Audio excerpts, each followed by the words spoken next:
Hello बच्चों, कैसे हैं आप सब। मैं ठीक हूँ। और बच्चों, आज हम पढ़ने वाले हैं प्रीपोजिशन। तो प्रीपोजिशन एक बहुत बड़ा चैप्टर है और बहुत सारे प्रीपोजिशन है। तो एक वीडियो में ये कवर नहीं हो सकता, तो मैं इसकी दूसरी भी पार्ट लाऊंगी। तो आज हम प्रीपोजिशन जो मैंने कुछ वर्ड्स को लाया है, इसे हम पहले देख लेते हैं। तो बच्चों, प्रीपोजिशन पढ़ने से पहले हमको पता होना चाहिए कि प्रीपोजिशन क्या होता है।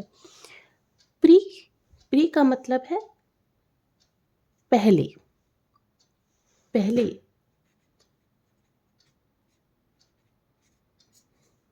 पोजीशन का मतलब होता है स्थान या location. Location, direction. Pre position पहले, प्री का मतलब पहले और पोजीशन का मतलब स्थान। जो हमें पोजीशन, जो हमें लोकेशन दिखाता है, डायरेक्शन बताता है। प्री पोजीशन, प्री पोजीशन जो हर नाउन या प्रोनाउन के पहले आता है। तो प्रीपोजिशन का डेफिनेशन है, मैंने बाद में लिखा हुआ है पर मैं पहले बता देता हूँ। प्रीपोजिशन ए वर्ड और ए phrase that is used before, मतलब पहले, यूज्ड बिफोर ए नाउन और प्रोनाउन टू शो। क्या शो करता है?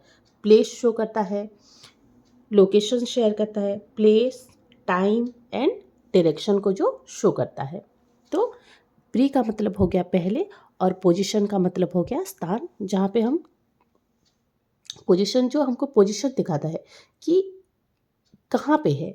मतलब पोजीशन में क्या आता है? प्लेस आता है, जो लोकेशन, प्लेस, टाइम, डायरेक्शन, इसको समझाता है। तो बच्चों, आई होप प्रीपोजिशन का मतलब आपको समझ में आ गया हो। तो अब हम आगे बढ़ते हैं। तो पहला प्रीपोजिशन है इन। तो जाहिर सी बात है, हमने सीखा कि प्रीपोजिशन नाउन और प्रोनाउन और एक जिरंड पे बोलते हैं, उसके पहले आता है। तो पहले इन।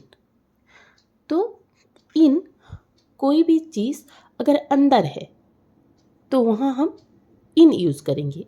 जैसे इस बॉक्स के अंदर बॉल है, तो यहाँ हम इन यूज़ करेंगे। इसका एक एग्जाम्पल हो गया, द बॉल इज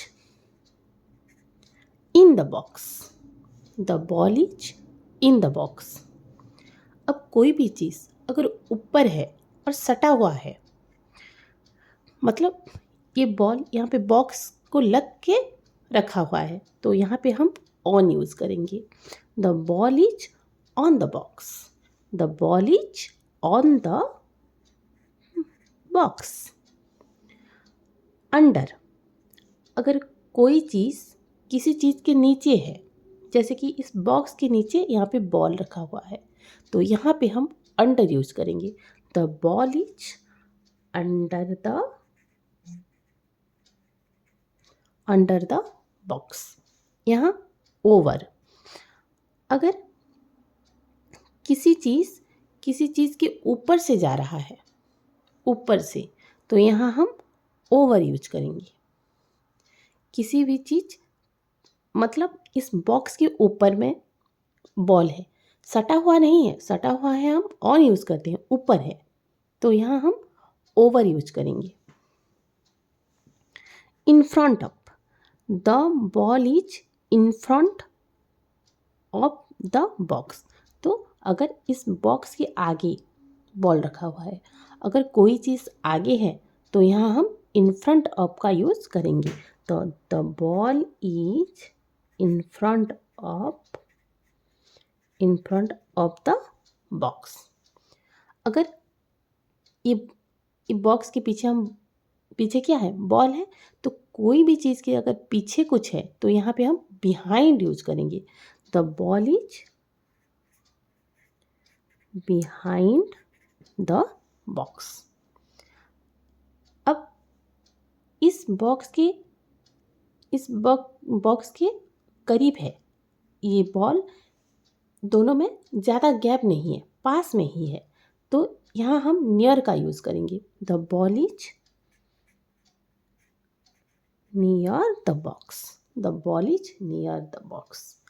अब इस बॉक्स के थोड़ी दूरी पे है बॉल, तो यहाँ पे हम फार यूज़ करेंगे। The ball is far from the box. यहाँ पे हम देख रहे हैं, यहाँ पे 2 बॉक्स है और बीच में बॉल है, तो यहाँ हम यूज़ करेंगे बिटवीन। कोई भी 2 चीज़ के बीच में अगर कोई चीज़ होती है या होता है कुछ भी, तो यहाँ हम बिटवीन का यूज़ करते हैं। तो the ball is between the boxes. यहाँ पे 2 चीज़ था, उसके बीच में जो भी था, बॉल था या कोई भी लड़का हो या लड़की हो, यहाँ पे हम बिटवीन का यूज़ करेंगे। यहाँ पे तो 4 बॉक्स हैं या 2 से अधिक, जहाँ पे भी 2 से अधिक चीज़ होंगी वहाँ हम अमॉन्ग का यूज़ करते हैं। क्या करते हैं? अमॉन्ग का यूज़ करते हैं। तो the ball is among the boxes, the ball is among the boxes. तो इन हम अंदर, कोई भी चीज़ अगर अंदर हो हम इन यूज़ करते हैं, ऊपर सटा हुआ हो तो हम ऑन यूज़ करते हैं, नीचे हो तो अंडर, ऊपर हो तो ओवर, आगे हो तो इन फ्रंट ऑफ, पीछे हो तो बिहाइंड, थोड़ी पास हो तो नियर, दूर हो तो फार, और 2 चीज़ों के बीच में कोई चीज़ है तो वहाँ पे हम बिटवीन, और 2 से अधिक कुछ चीज़ें हैं तो वहाँ हम अमंग का यूज़ करते हैं। होप आप सबको समझ में आ रहा होगा। और अब कुछ और प्रीपोजिशन है, हम देख लेते हैं। तो preposition into moving from outside to inside. कोई भी चीज़ बाहर से अंदर की तरफ अगर मोशन में आ रहा है तो वहाँ हम इनटू का यूज़ करेंगे, जहाँ मोशन और मूवमेंट हो। For example, he put the ball into the boxes. कोई एक चीज़ मोशन से बाहर की तरफ से अंदर आ रहा है तो वहाँ हम इनटू का यूज़ करेंगे। Out of, moving from inside to outside.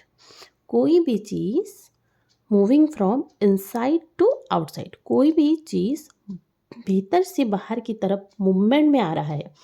जैसे कि इनटू में कोई मतलब बाहर से अंदर की तरफ जा रहा है तो यहाँ पे इनटू हो गया। कोई चीज़ भीतर से बाहर की तरफ आ रहा है तो वहाँ हम आउट टू का यूज़ करेंगे, आउट ऑफ का यूज़ करेंगे। Moving from inside to outside, यहाँ पे यूज़ होगा out of. See run out of the house. Over शायद हमने पहले पढ़ा हुआ है, यहाँ पे मैं अच्छे से समझा देता हूँ। Moving above something. ओवर मतलब मूविंग एबव समथिंग, कोई भी चीज़ के ऊपर से कोई चीज़ जा रहा है, टच नहीं कर रहा है, कोई चीज़ ऊपर से जा रहा है तो यहाँ हम ओवर यूज़ करेंगे। जैसे ये पहाड़ है और ऊपर से एरोप्लेन जा रहा है ऊपर से, तो यहाँ हम ओवर का यूज़ करेंगे। Moving above something, the plane flew over the mountains. Across का मतलब कोई moving from one side to another, किसी एक साइड से अनदर साइड में जाने को यहाँ हम अक्रॉस का यूज़ करेंगे। जैसे कि ये रोड है और ये हम इस साइड से इस साइड को क्रॉस कर रहे हैं तो यहाँ हम अक्रॉस का यूज़ करेंगे। Moving from one side to another. Example, he walked across the road, तो यहाँ हम अक्रॉस का यूज़ करेंगे। तो मैंने पहले प्रीपोजिशन का डेफिनेशन बताया हुआ है, मैं यहाँ पे लिख भी दी हूँ तो पढ़ के सुना देती हूँ। ए वर्ड और phrase that is used before a noun और pronoun to show place, time and direction etcetera. तो बच्चों, ये था प्रीपोजिशन। ये लगभग 12 या 14 प्रीपोजिशन होंगे, इससे भी और ज़्यादा प्रिपोजिशन है जिसे मैं पार्ट 2 में लाऊंगी। तो होप आप सबको ये प्रिपोजिशन आसानी से समझ में आया होगा। अगर ये वीडियो आपको अच्छा लगा है तो please like share and subscribe my YouTube channel. Thank you.